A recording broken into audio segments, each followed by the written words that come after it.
Welcome back to Keep It Good. I'm your host, Emily. And I'm your host, Carly. So today we have a really cool guest with us. Her name is Gabbie Wynschenk. She is a sex therapist and she also does marriage and all the things too. But today we want to hear all about the sex part. So welcome, Gabbie. We're so excited to have you here. Thank you. I'm so excited to be here. And I really appreciate you guys having me and giving me this opportunity to talk to your listeners about a topic that is very under discussed, if you asked me, about sex and relational health. Yeah, Oh, I'm definitely. so So excited. same. So how does one become a sex therapist? I never saw that booth at like the job fair in high school. Yeah, we missed that booth. I would have picked that booth for sure because that's like what a cool job you have. How did you get into this?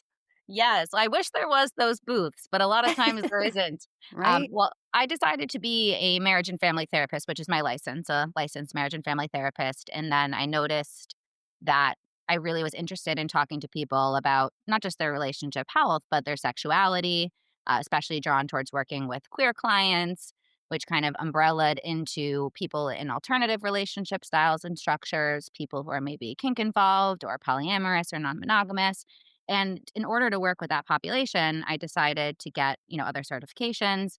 So through the Integrative Sex Therapy Institute, I was able to get a certification in that. And really, it's just taking a lot of what I learned as a marriage and family therapist, which is really the foundation for me, and then expanding it to just focus a little bit more on the aspects of sexuality in the couples and individuals I work with. And it really was just something that called to me. And then I got the education to back it up. I love that. That So is so cool. cool. So cool. So in your opinion, like what do you think people get wrong most about like sex therapy and who it's for? All of that. Yeah, I think that's such an interesting question. And like on the highbrow part of it, a lot of what people get wrong about therapy in general, I think shows up in sex therapy in an even more like magnified way, which is that it follows the medical model that you'll go with a problem and have this quick fix and then it's over. Mm, Where with sex therapy, like a good therapist, and especially sex therapist, it's like a mirror. Like they're there to help reflect back almost like a clearer image of yourself, to ask you good questions, to deepen your insight and open up like an exploration. And then with that, whatever you discover, your patterns, your ways of being that show up in a lot of your relationships, and then that show up in how you have or don't have sex, kind of depending on the problem at play, it's an active process of stepping out of that. So, I guess in a nutshell, it's almost like people miss what a solution is and what the outcome of therapy is and how active in that they'll have to be versus whether it's just a light switch and then the problem's off. that makes sense. Yeah. Yeah. How does someone know if they need to come and see you? Like, when is that triggered? I think ultimately when they want to is the non answer to that. Hmm. But I Yeah. think they may notice that when they bump into something they want to explore.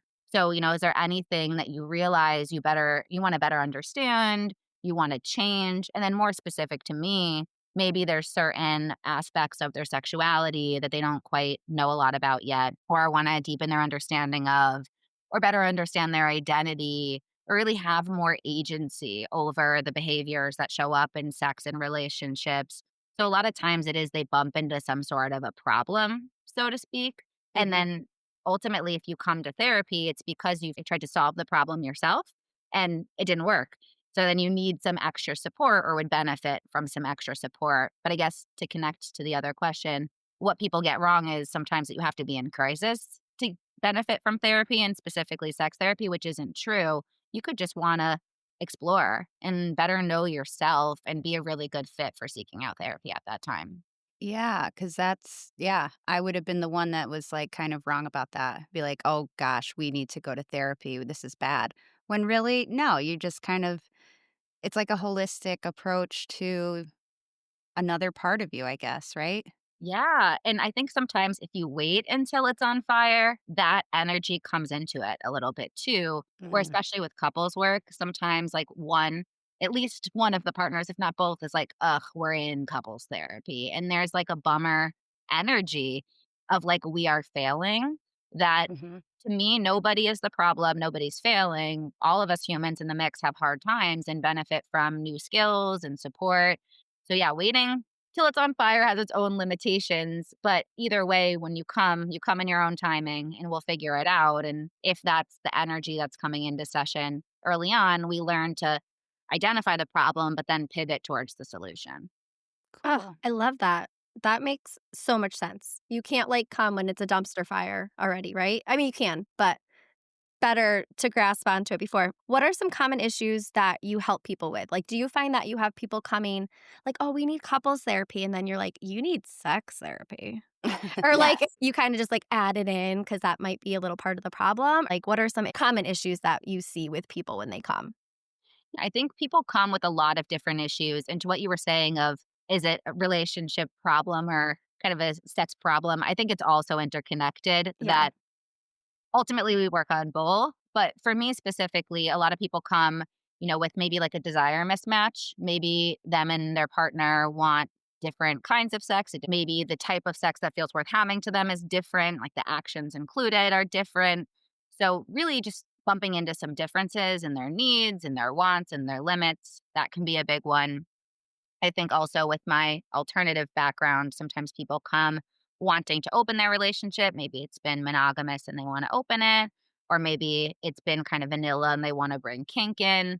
Now that those specialties are more forward and I'm a bit more niche down, that's become a lot more common. But I also do have, the average couple that maybe are queer or maybe aren't that just want to work on communication, and that's what I hear at first, and then when it comes and boils down, sex is usually a part of it and why they picked me versus just a different couples therapist that's maybe more like a generalist, so to speak.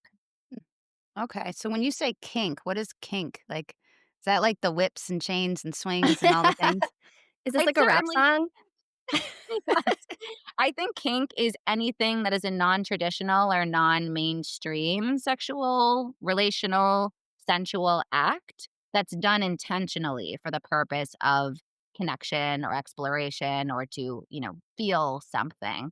So, the difference is like kink versus vanilla. Vanilla is like what we think about off the top of our head of what rom-coms tell us sex is, 30 Seconds of Missionary, that gets us to the orgasm, right? That's what sex is. Yes.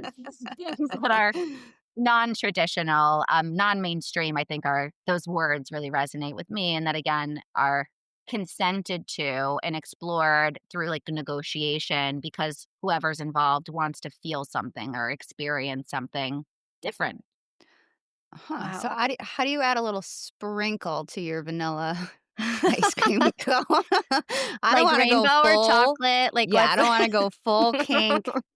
I just want a little sprinkle. So, like That would depend on your desires, right? What do you want to experience? What's the sprinkle you're after? Do you want to feel something a little bit more intensely? I mean, kink the other thing I should say is it's subjective. So to some person, bringing toys in could be kinky.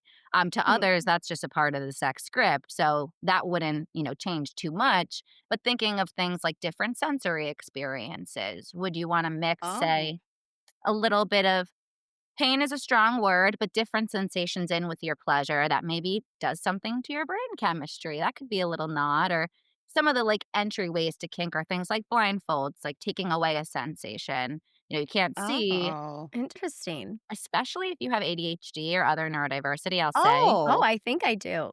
yeah, Just I think we need to introduce some blindfolds. yes. I have No. some, like, sleep masks. Are those, like that's Yes. okay, great. Okay. Perfect.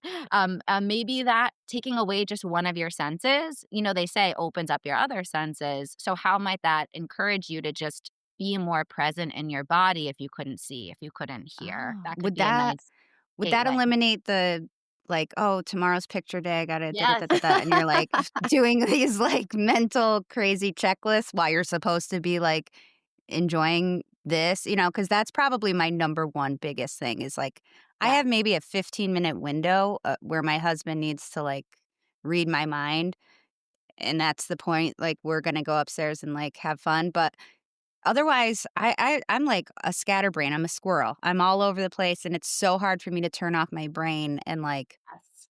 I'm not saying he believe me, I'm a very nice wife. he does not go without by any means, but I certainly don't always, um how do I say this? You know what? Before we go on, I just have to put a disclaimer out there to my mother-in-law and my mom and my This dad and is anyone so else who's fair. listening. So Like, fair. yeah, continue at your own risk. Mhm. This is So on you, people. yeah, so moving forward, it's almost like I kind of throw him a bone, so to say. Like, Yeah. I don't care to get anything out of it, but I know that, you know, He might it's a little more. yeah. Oh, he definitely will for sure. But yeah, is that healthy or is that bad of me to do that? It's so normal and so normative, that I think people have different headspaces in sex a lot of the time, and I think it's really common in the world we live in. It's high stress. We have a million things to do that sometimes you don't have the runway to a sexy headspace that you need. And so sex can be so many things. I like to grossly oversimplify things, and here's a good Yes. place I do that. Sex is about two things, many more. But the big two are connection and pleasure. So what I'm hearing is Mhm. there's moments where you're not like, I need pleasure right now, but you're willing to connect. So the throwing him a bone is to lean into that connection, give him something from a place of service. Service is a kink. Just Service, saying okay. that Oh. you could kind of lean into a little bit more. But yeah, I think it's normal. What I would say is maybe learning how to build your own runway personally to building a sexy headspace for yourself could be a part of approaching it differently. That maybe what you were saying before with you give him the nod that you're ready to go. That's because you've revved your own engines. I think another thing people actually commonly come to me for is that they want to learn how to have more empowerment over their sexuality and more control of, like, the dial to turn it up and down, and I love to talk about that. Hmm. Oh, I like the runway, that makes sense, like, I like the Yeah. The plane, you gotta yeah, I take gotta, off. like, have a little runway. Yeah, I love Yeah. that. I need analogies. Runway, perfect. Why do you Yeah. think it's so hard for people to talk about sex in their relationship? I think it's hard to talk about sex because we don't learn how to. In our Mm, world, there's really Oh, that's mixed true. right? It's a skill that who learns the skill? And I think beyond that, we have really mixed messages that are sometimes gendered, which I can nod to. But even just generally, that sex is privatized, like you're only supposed to talk about it certain times, certain context. And then other times it's everywhere. The beer commercial with the busty wench, right? Sex sells. Yeah. That whenever we're confused about the rules, we usually just shut it down. It like slams the brakes, right? Because it's such a world where we're being perceived and we want to be good and we want to be perfect that if something isn't taught to us and we don't know where to start, we just will avoid it. And I think depending on the body you're in and how you were brought up, we have like the virgin horror complex for femmes. There's like the ego tied up stuff for masks about what sex is supposed to be or isn't. That just makes it such a heavy topic. Then when you're in your relationship, it's like, are we talking about it because it's a problem? Now I feel shame. I don't want you to feel mm, shame. I don't want to feel my right. own shame. So we just don't talk about it. Well, Yeah. Carly and I were saying, like, the only thing that was sex, we're in our late 30s, early 40s. It was, I think her name was Dr. Ruth, like on MTV Yes. late night. Like Yes. she was 140 and I'm getting sex education from her. Like, is this appropriate? I don't know. What just wasn't like a thing. So like you're learning from a friend or like, hey, what about this? So yes, I think it's so good to be talked about and make it more mainstream. And even what you said of like, is this appropriate? I think there's such baggage around Yeah. what is or isn't appropriate that it's again, it's confusing. So let's just shut it down and doesn't get talked about. And then when it does, it's almost like in a you are not way within the context of a relationship, especially. And then that doesn't really create motivation. If anything, that might further shut it down and can get tough to talk about, which is I think another reason why people will seek therapy is there's like a container involved that makes it easier to talk about because you're going to talk about it. And then I, as Right. the therapist, I'm going to ask you the questions to encourage you to Yeah. talk about it. Yeah. Oh my I gosh, mean, what so would be good. your best approach to talk about it without causing shame or like insult to your partner? Yes, it's a great question too. I think there's like a multi-phase part of that. One is like before you have the conversation, get clear on what you want and need out of it so you can bring that energy in. So if I want to say improve, like have more sex with my partner, I need to keep that end goal in mind or I'll lose the plot along the way, which happens a lot. So that's kind of step one. Then I'd say go to your partner and build the container. Again, it's kind of like a fraught topic. So I would get a buy in and like consent, honestly, of, hey, I want to talk about something and I know it's a hard thing to talk about. I'd really like to talk about our sex life. Are you in the headspace for that right now? Is this a good time? And if you get a yes, you can proceed. If you get a no, don't just stop. I would say ask, hey, when would be a good time? Or is there anything we could do or I could do to help you get into that headspace right now? Because that rejection no might shut the whole thing down. So I would definitely say, stick with that. And then Mhm. once we're in the conversation, kind of the general broad stroke is try to lead with curiosity, like ask questions rather than giving directives. Try not to be judgmental and instead curious about what they want, what they need. So that might be, kind of asking a lot of questions, making your intentions clear. No, I want to talk about sex because I love you. And I think this is an area that we could be even more connected. If, say it's a partner you love and Yep. those things you're true for. Um, and say, your intentions, I want to improve it rather than them filling in the gaps with, oh no, they don't like me or they're not happy with the sex we're having or I'm bad. So to try to be solution focused, but you can still identify the problem, of course, because we got to start somewhere. Do you see more of the guys wanting more of it and the women are not feeling it, or or does it go both ways? Cuz I from what I hear around my group of girls and stuff is yeah, we're tired, but the guys are like energizer bunnies and they just want it, want it, want it, want it and you know, a lot of us are moms and we're exhausted and that's typical, but is there a flip-flop? Do you see couples where the girls want it more and the guys are do you ever see that? Yeah, I see both. And I also work with a lot of queer couples. So it might not be a guy and a girl Oh, too. It right, may Mhm. be yeah. and like non-binary people. There's a lot I could say about that. One is that yes, when it comes to like biological drives, there is some research that shows penis having people maybe have more free floating spontaneous arousal. There's two types of arousal, spontaneous and responsive. So Oh. testosterone, people with testosterone and on T even as like hormone replacement therapy and HRT may be able to just want it more despite what's going on in their life because they spontaneously experience it. I think Oh. the opposite, vulva having people who don't have a lot of testosterone free floating end up maybe with more responsive desire and arousal where they don't just spontaneously become horny. They almost need to respond to some sort of sexually relevant context or actions or energies. So I think what you're noticing in your friends group probably could have some like nature, nature and nurture could have some nature Mhm. drives. But I think the nurture drives are there too, where again, like what I was saying before with the different gender differences of even talking about sex and sex in general. I think men are fed this narrative that sex is a primary need and you should just always be good to go.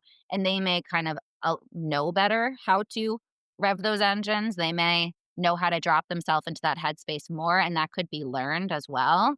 Whereas I think femmes are discouraged from that and maybe have more shame just free floating around their sexuality and aren't as sure of it. Will I be slut shamed if I come to you with this desire? If I ask you for some kink that we've never done, will you wonder where I learned that? Or, we might get that kind Interesting. of right, that Yeah. Mhm. insecurity about it Mhm. that maybe we aren't as vocal and aren't as cultured or conditioned to be boldened with our sexuality in the same way. Hmm, that's a good point, yeah. Oh, I also wanna say the higher desire partner changes, and this is something that blew my mind when I first thought about it. Let's say I wanna have sex 3 times a week in my partnership. I know that's a lot, but just wait. 3 times per Did you hear that? That's a Yes. lot. 3 well, times? Oh, it yeah. could be a lot or it could not be a lot depending, and that's what I'm after here. If I wanna, in my current partnership, have it 3 times a week, and let's say my partner now wants it 5 times a week, I'm the lower desire partner. In my next partnership, they might want it once a week, and now I'm the higher desire partner at my 3. So the number of sex is so context relevant and will vary. So, who wants it more might be like this moment in time, it may be this relationship, it could be a lot of factors. Hmm. So can that change within, like, you're married and you and your partner, like, someone wants it all the time and then it, like, switches or yeah, like, depends on Oh, hormones or whatever? so many things can change our sexuality because Okay. it is in the context of our relational self. Maybe I'm in a season of work that's really high stress and I'm not working hard to like turn that off and almost draw a line in my work life balance to come home. Maybe there's a season I don't want sex that much because it's not this primary need that we always want. Like I was saying, I think that's a Yeah. lie we're fed. It's actually a tertiary need, and your body can't want for sex if you don't feel safe. And safe doesn't mean like I trust my partner and I know they're a good person. Safe means we're regulated. Like how many of us are just dysregulated all the time now, especially right now in this moment of time in America? It's tough. And Yeah. people are stressed, they're scared. I use the metaphor a lot with my clients that like a gazelle at the watering hole, the last thing they're thinking about is sex, right? They're thinking about, I got to outrun a lion. We're always a gazelle at the watering hole right now, a lot of us. So we have to really work hard to create that body safety to even want sex. So I think over time, if you're not doing that as much, if you're not even noticing how stressed you are, desire can just plummet. And a lot of things like, becoming a parent, aging, menopause, stuff like that can change it too.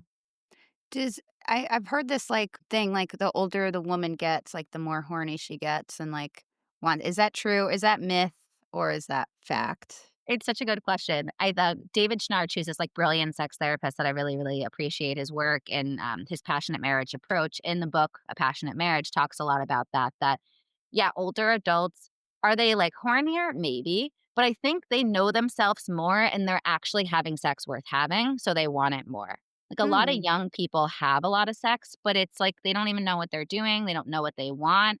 So it's almost like performative sex. It's like that sex for the connection or to please someone else, especially, people raised women. I think it's even more true for that.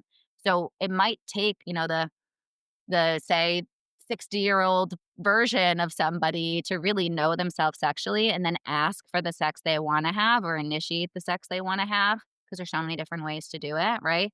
And so then yeah, they seem hornier maybe, but maybe it's just they're actually being pleased and so sex becomes this rewarding thing rather than like this bummer, this drag or this thing that I have to do that I think a lot of people kind of in their midlife and younger life start to build that narrative because for some reason the sex they're having just isn't worth having. Mm, that's true. I know So that's bold phrasing, but I say it a no, lot. but yeah, it's good. You kinda touched upon it, but how does stress and workload kill desire?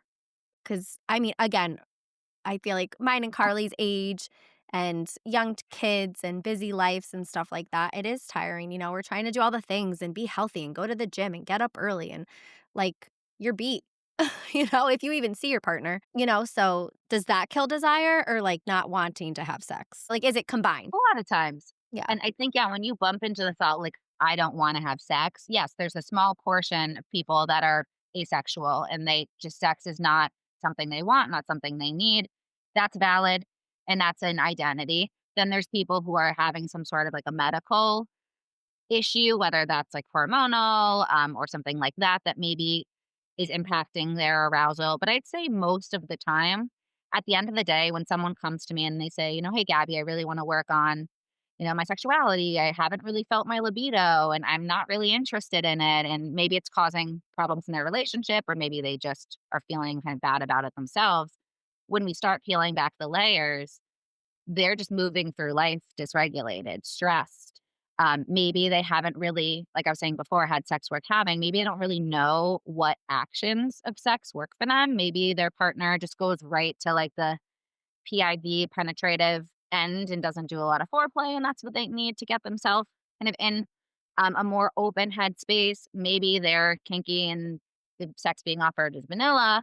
Maybe they're single and they've gone so long without sexual contact that they just, they didn't have a self pleasure practice and kind of just severed that response. There could be a lot of reasons, but I think most of the time it's workable. And it's not that they don't want sex, it's that they've almost like lost the plot on what sex means to them and have lost touch with their sensuous part of themselves. And we have to know ourselves to show that to others, and to be able to talk about it, which is already hard. If we don't even know what we want, how are we talking about it?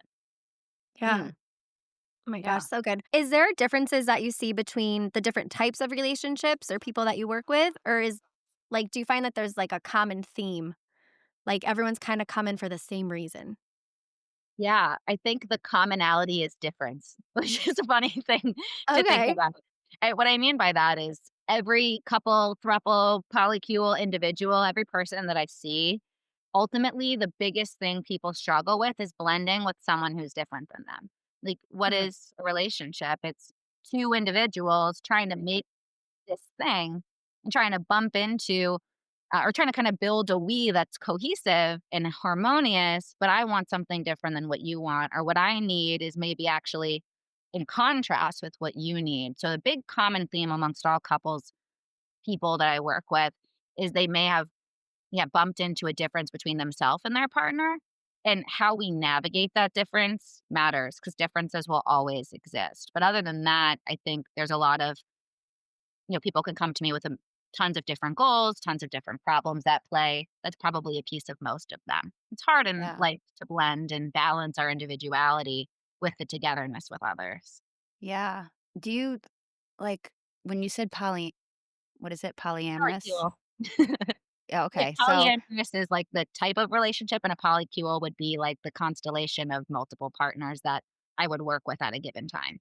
so they okay, so it's more than one. Does that get trickier with emotions and jealousy and like do you have to dive into more, cuz there's more people involved and there's more feelings involved and Right. that's a very hard thing to navigate, I would think, right?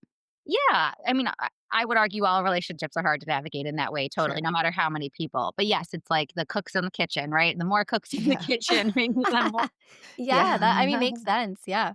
Yeah. right, at play. Though I think someone just new to poly or new to non-monogamy versus somebody who's been in this identity and or lifestyle choice for a long time, the answer there different. Because I actually think if you know you're non-traditional, you know there's no script, there's no shoulds at play. What is a healthy relationship between 3 people? We have even less messaging about that than what's a healthy relationship between 2. So I see a lot of people more open to be flexible and Yeah. more openness to experience all of the emotions. Jealousy is actually not a bad thing. It's what you do with it that matters. It's a natural human emotion. And I'd say people who are non monogamous are probably more likely to admit they're jealous and to work with it than someone who's not, who's maybe cis and maybe straight and maybe monogamous, where our culture says jealousy is bad and you should just not be it, which sorry, I call bullshit on all of that. There's no emotions you should just not be. It's how you reckon with them that matter. Mhm. Yeah, how you alchemize them, right? Exactly. That makes sense. Yeah, Yeah, it is definitely. complex though, but we're more maybe open. If you don't fit a script, you're probably going to be more open to just build your own script. And I think there's something Right. really lovely about that actually. Oh, I love that. Yeah, Yeah, because everyone absolutely. is individual, and I think Mhm. everyone plays a huge role in this world. There's no right or wrong in anything. There's I think that's a mindset that we just collectively need to like throw in the trash. Really. Yes. Like bye. Um, I hit up on this briefly, and my husband's gonna kill me right now, but what is, like, a healthy average per week for, say, a married couple or whatever, any type of couple? Like, what's a good number to have as your goal? It's a non-answer. My answer is a non-answer here because it's subjective. Because, like I said, what one sexual encounter a week could be a lot for someone, and 5 could be not a lot for another. I think what's healthy is what's mutual, and I think the mutuality can be from different stances, like we were talking about before. So if somebody wants sex every day, I would be curious about what does sex mean to you? And what is it you're really after every day? Are you looking for like connection every day? There's probably a million ways we can do that. Does sex have to always be that? If you're looking for pleasure every day, your partner might not be down for that. So maybe having a self pleasure practice can be a part of that. And, masturbation is healthy and maybe is a way that people with higher desire can still get that met if they're in a monogamous partnership. But yeah, there isn't one number that I can give you because it's just so Damn it. subjective. Sorry. You I didn't was read the last hoping email, Gabbie. Just oh kidding. my god, I was hoping to, like, win this major dilemma here. No, but, I mean, It's alright, a so dilemma. tell me this now, this is personal. This is how I get a Oh. lot of work done in my house, Yeah. okay? Because I use it kind of as, like, a reward. Like and, I mean, it might not work after this because I don't think he knew that I was doing this, but he You're will letting the now. cat out of the bag. Yeah, sorry. It's my trick, but I really don't think he's gonna care. I think he's gonna keep working for those rewards. But if people like I find, right, that Mhm. if you do put out more for your husband or wife or significant other, it's like an incentive. Like if this is something you want, well, I want, like help around the house. I feel like it's a mutual like dance in life, you know? What I want isn't sex all the time, but I would love you to make the kids lunches in the morning. And in return, I will put out like 4 or 5 times a week. It's like Yeah. I feel like that would be really I think I just solved marriage problems 101 if we all just signed up for that because women want different things than men want, or not even women and men. Like, just one partner wants something different and the other. Is that bad that I'm doing that? Is this horrible? I don't think anything's bad. And Okay. it's, what you do maybe matters less than the why and the how. I think it's great you have this insight to know what sex can mean to you and that it's a broad thing. I'm sure there's sometimes you want it for the pleasure reason. Sometimes Oh, you want yeah. I'm not like totally, Yeah. none. yeah. Sometimes you want it for the connection reasons, and maybe this is under that umbrella. But I think you're right. People's relationship with sex and what it means matters. And one of the things I'm hearing, not to analyze you, but just hearing and picking up on what you're saying is that sometimes sex feels like or means effort. And so you can then say, I will put in this effort for you and I want this effort back in a different way. It's working. I think sex can be a million things. And that's part of the kind of work I love to do is to help people expand their understanding of their sexual behavior. And I think you have great insight into what you're doing and how it works. We'll see if it continues to work after this airs.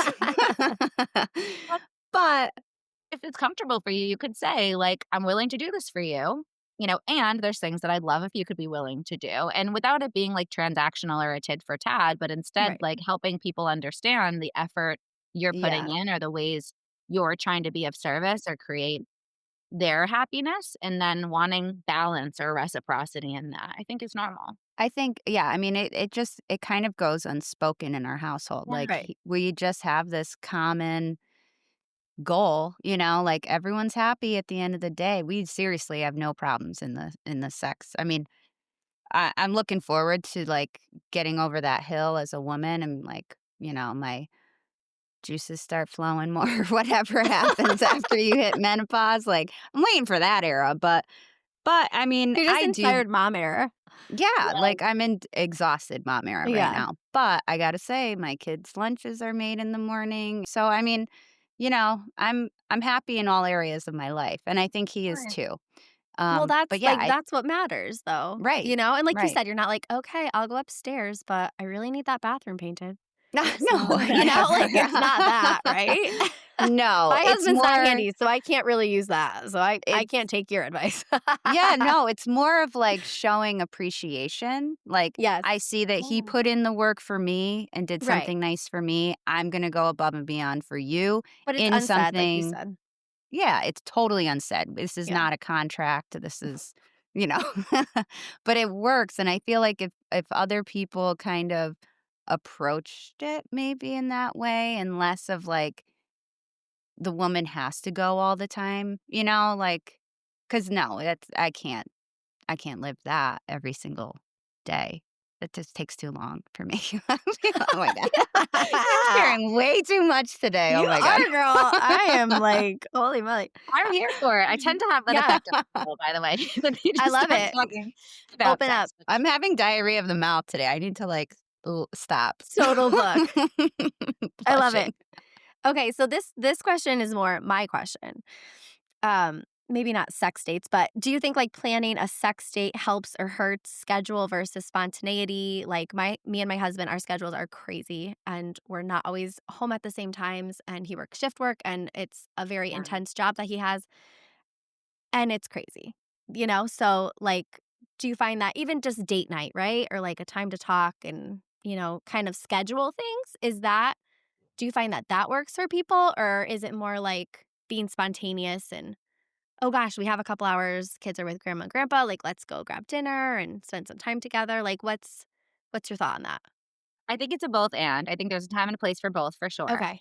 And how you approach scheduling sex matters. Generally speaking, I love it. I recommend it. I think it's important, especially for what we were talking about. If you're in your exhausted mom era or whatever era you're in that makes sex arousal not so free flowing, to have it scheduled prompts you to prioritize it and to rev your own engines or build that runway for yourself. So I love the concept of date nights, but big caveat, if you approach that date with dread or that schedule of like, oh no, I'm going to have to do the sex, or it's like, ugh, energy, Yeah. um, not good, obviously. That's going to like lead into the encounter and create more negative Mm, reinforcement around it. So, with the caveat of make sure you anticipate with excitement and with curiosity and with some agency over how you're going to make it happen, then I think it's great.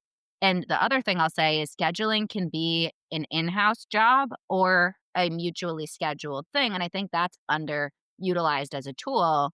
If I'm working with an individual that wants to, say, initiate sex more or wants to, feel into their sexy headspace more, we can create like a schedule, so to speak, where they're, say, on Wednesday, they're going to make their whole day kind of clear and stress free. And maybe they give themselves time when they end their day to then when their partner comes home so that they can spend time building that atmosphere that brings their sexuality forward. And their partner may never know that Wednesday is sex day until Wednesday becomes sex day for their partner. You know what I mean?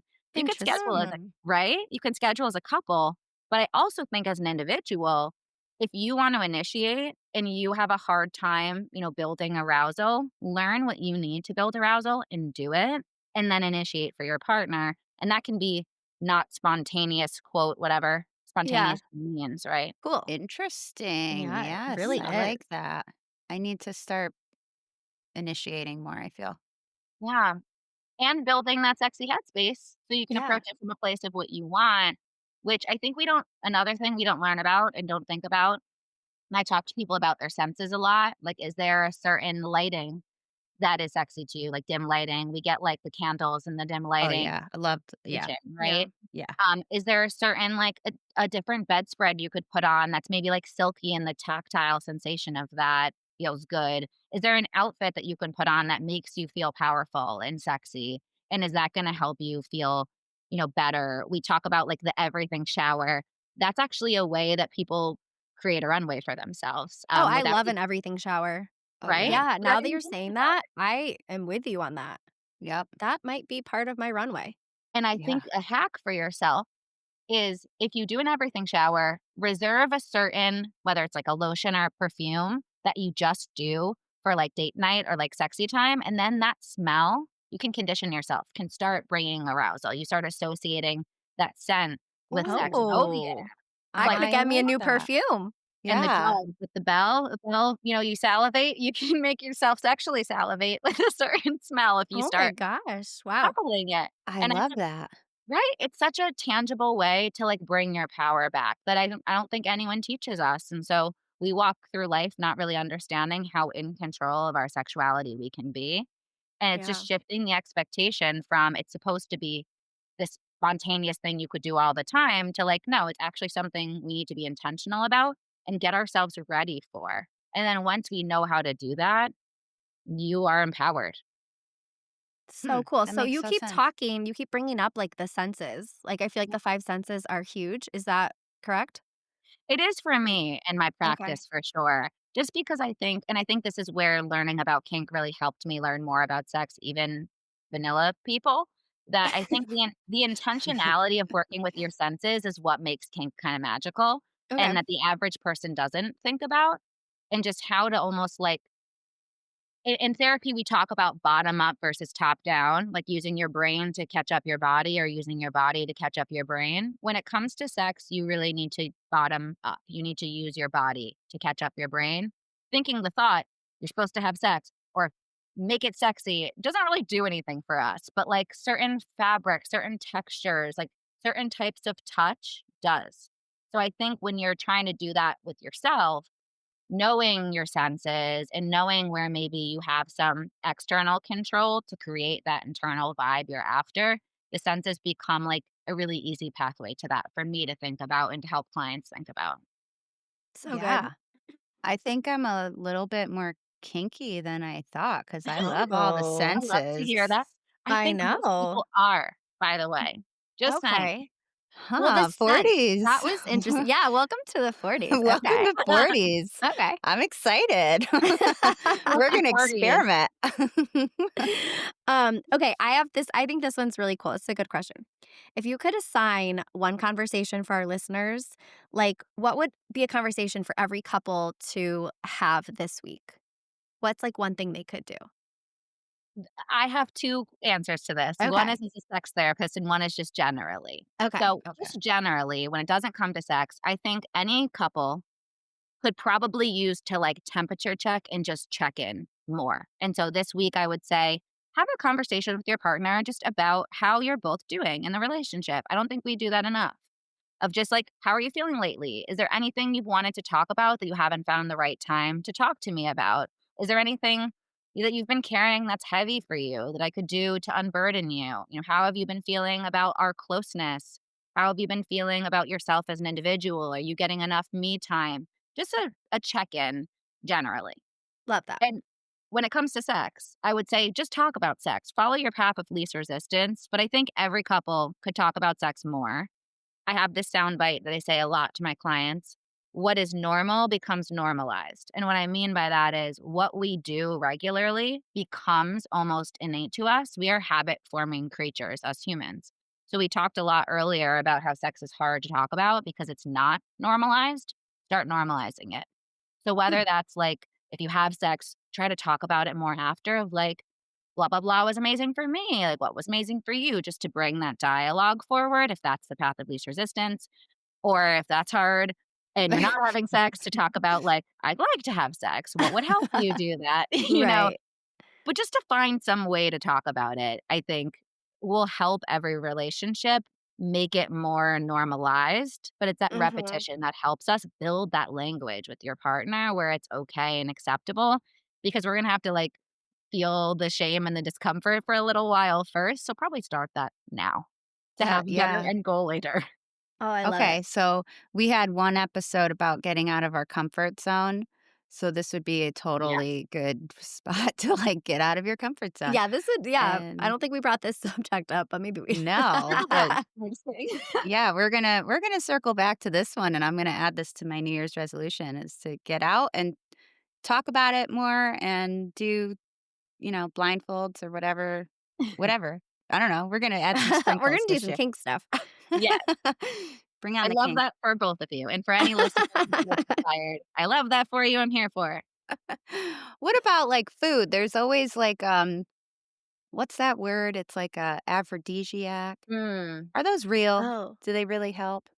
Well, do I don't know if they're real chemically, but I will say that what is normal becomes normalized. We are learning creatures, like I've said. So if I associate oysters with sex, then yes, it does work. But it's all Mhm. about your associations. Like there's nothing inherently sexual about a scented candle, but we see it coupled with sex, so it becomes sexual. A satin sheet, Oh, not inherently sexual. We've been conditioned to make those associations. So we true. see the champagne and the chocolate covered strawberries, we think sexy time. Is there something about that, like, if I was just born or I was like, locked in a cage, didn't know anything culturally, and then was exposed to that, would I see that as sexually relevant? I That's fair. Yeah. but Yeah. maybe. Yeah, I know, you're right. I know, like, oysters aren't that pretty. Like, I love oysters, I but, like, know. that's it I get it, there's something They're in kind of them, but vaginal. yeah, it is, and maybe that's part of it, that it looks like a Yes. vagina. I don't know. It's a Oh, little weird. Like, it Yeah, does look no. vaginal a little bit. I That's mean, weird. because I tried these our friend, like, recommended these chocolates. You remember that, Emily? Did you buy Yes. them? But I What are didn't they buy them, like? but, I what were they bought them. 'Em. They're called? like peppery Annie's chocolates, or but there's something? mushrooms, Yeah. not interesting. like, Not like fun. hallucination. No, they're like regular I forgot the name of them, but they're supposed to help, like, sexual arousal and all Mm. these things, but I was just curious if there was something out there that, like, definitely would help a woman's libido, like, you know I think there's mental and physical at play, but I wouldn't go with eating a chocolate if I wanted help physically. What I would go with is like topical sensitizers. So they have a lot of like creams and things like that that do increase the blood flow to an area. So if you were to put it on Oh. your like external bits, it would like increase that blood flow and then make it more sensitive. I think the arousal part of it would still probably be, for lack of a better word, mental. mental. Yeah. Yeah, and, like, building that runway, getting yourself in the sexy headspace, and then you Mhm. put that cream on as part of your everything shower, getting out of it, and then when you're stimulated, it's higher sensitivity. That would be the path that I would take if you want a little bit of a boost from something outside of you.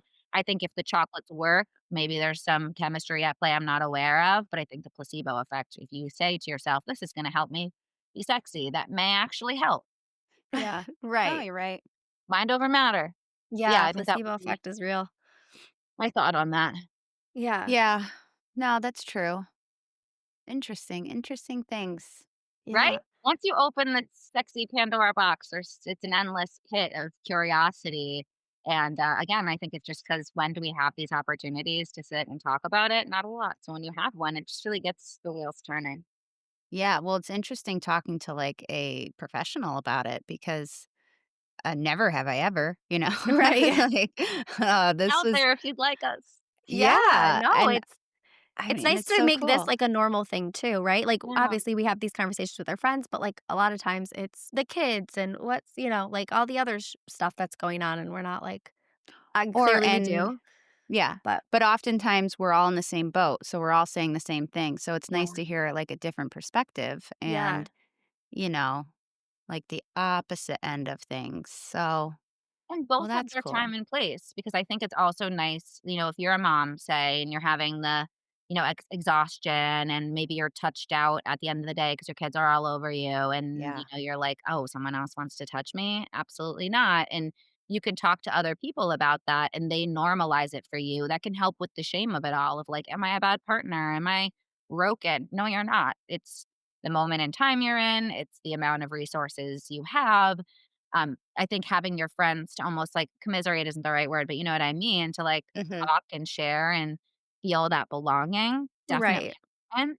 and that might not give you the solution. That might just affirm the normalcy of the problem, time and place for that. And then you come to somebody like me of more like, okay, what's my path through this? Mhm.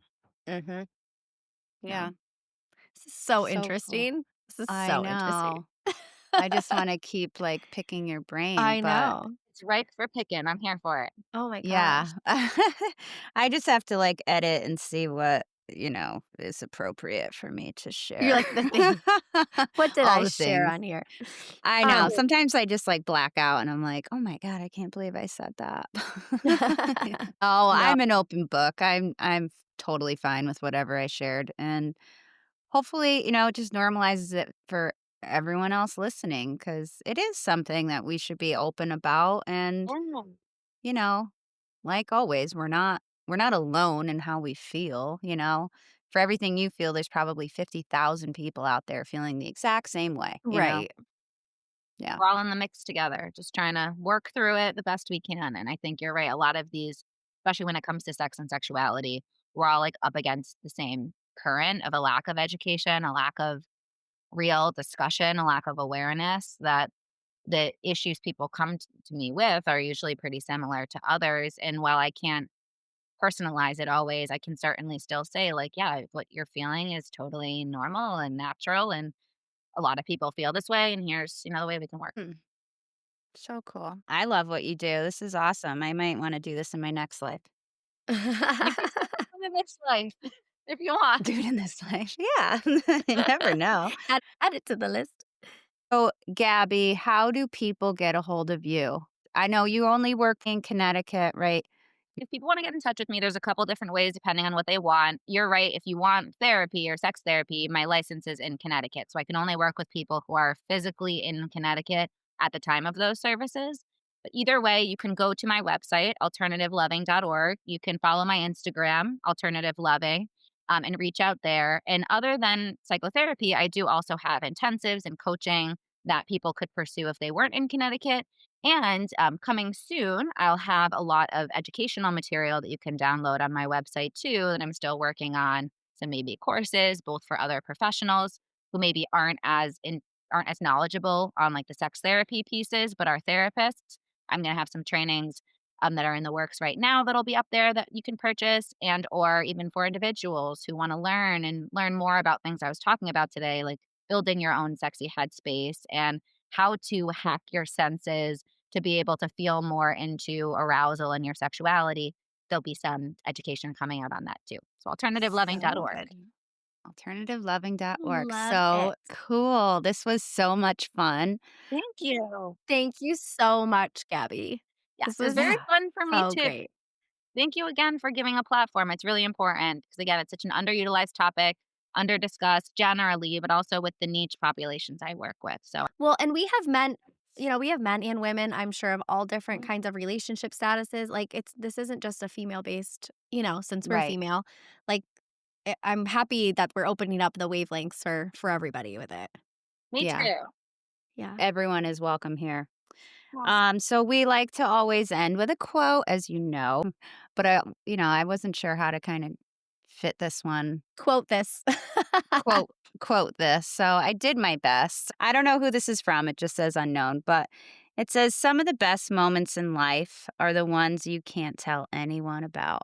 And Ooh, so it touches on the intimacy part. It's you and your partner. I think it's really, special kind of moment for you two to connect. And yeah, I'm gonna start initiating more, I think, this year. Oh, That's my very my good. New Year's resolution.